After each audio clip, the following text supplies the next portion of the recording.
अस्सलाम वालेकुम व्यूअर्स, क्या हाल है? ठीक हो? से ठीक है। उम्मीद है कि सारे वीर भाई शौक वाले ठीक होंगे, जेह्ड़े नहीं शौक कर रहे हो भी ठीक होंगे।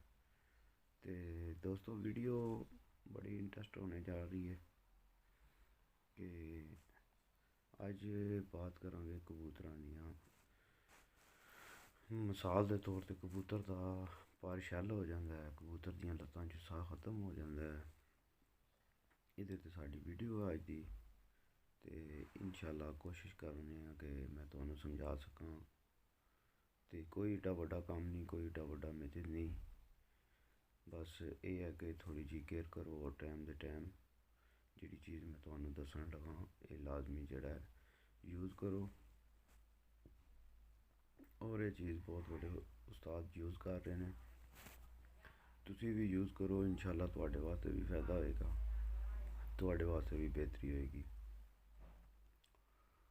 मैं लाहौर दे एक उस्ताद सन, उन्हां दी वीडियो देख रहा सां ते ਉਹਦੇ ਵਿੱਚ ਉਹਨਾਂ प्रैक्टिकल करके दस्या। फिर मेरे खुद घर कबूतरां नाल ही मसला बनया। फिर मैं अपने कबूतरां नाल चेक किया और 100% जेह्ड़ा रिजल्ट देने वाली चीज़ उन्होंने दसी है।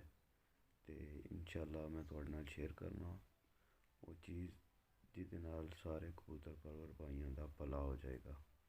इंशाअल्लाह वीडियो पूरी देखियो वीरो, तो चैनल नू सबसक्राइब करो या ना करो, तुहाडी अपनी मर्जी, मगर जे अगर सबसक्राइब कर लोगे तो बेहतरी होएगी। हर आने वाली वीडियो जिहड़ी है तुहाडे तक पहुँच जाएगी। सबसक्राइब करने तो बाद बैल आइकॉन जिहड़ी है उन्होंने भी दबा दो, तां जे हर आने वाली वीडियो जिहड़ी है तुहाडे तक सब तो पहला पहुँच सके। तो चलो चलने हैं दोस्तों टॉपिक की तरफ। साडा टॉपिक अज दा है कि कबूतरां दा पर शैल हो जाना या कबूतरां दियां लत्तां च साह खत्म हो जाना।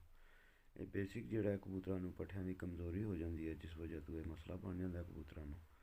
ते इस गल्ले मैं तुहाडे नाल शेयर करना अज कि जेह्ड़ा ना मेथी कबाल दी गोली, पट्ठियां दी ताकत वाली कोई भी गोली जेह्ड़ी है, या मेथी कबाल लै लो, ये गोली जेह्ड़ी है ये बहुत मुफीद है। कबूतर तुहाडे दे पर शैल हो गया, अगर तुहाडे कबूतर दियां लत्तां कई दफ़ा देखदे हो कि मादियां कबूतरियां अंडियां तो उठदियां ने, उन्हां दियां लत्तां च साह खत्म हो जाता है। वो सिर्फ परां दे आसरे नाल उड़ के या बाहर आंदियां ते आके टै पैंदियां ने, ते परां दे नाल जोर नाल ही ओह् चलदियां ने। तो इस वास्ते तुसी मेथी कबाल इस्तेमाल करनी है। उसका तरीकाकार केह् है? दिनों अगर जेह्ड़ा कबूतर नू दाना पानी दे रहे हो, उस दाने पानी तो बाद तुसी कबूतर नू एक गोली मेथी कबाल दी नाल 10 cc पानी दे देना। ये प्रोसेस तुसी इस्तेमाल करना है 5 दिन।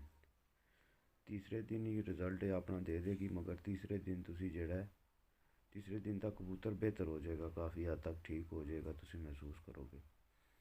मगर जेह्ड़ा 5 दिन तुसी लाजमी इस वास्ते करना है, कोई भी चीज़ है उसदा एक पूरा प्रोसेस होंदा है, तो ये 5 दिन तुसी लाजमी प्रोसेस करना है। तो इंशाअल्लाह जेह्ड़े न तुहाडे कबूतर शैल होने तो भी बच जाणगे। जिन्हां दियां लत्तां विच साह खत्म हो जाता है, शिकारी बेचारे परेशान हो जाते हैं, उन्हां दा भी मसला हल हो जाएगा। ठीक हो गया दोस्तों, वीरो भाइयों। तो इंशाअल्लाह मेथी कबाल दी गोली है, समझ लो कि ये सोना है। जिस टाइम कबूतर का पर शैल हो जाए, कबूतर दियां लत्तां च साह खत्म हो जाए, तो ये दे के यूज़ करके इस्तेमाल करके चेक करो। तो दुआवां याद रखियो। अल्लाह पाक सलामत रखे तुहानू वीरां भाइयां नू, सारे खुश रहो। पाकिस्तान जिंदाबाद, पाकिस्तान भाई जिंदाबाद।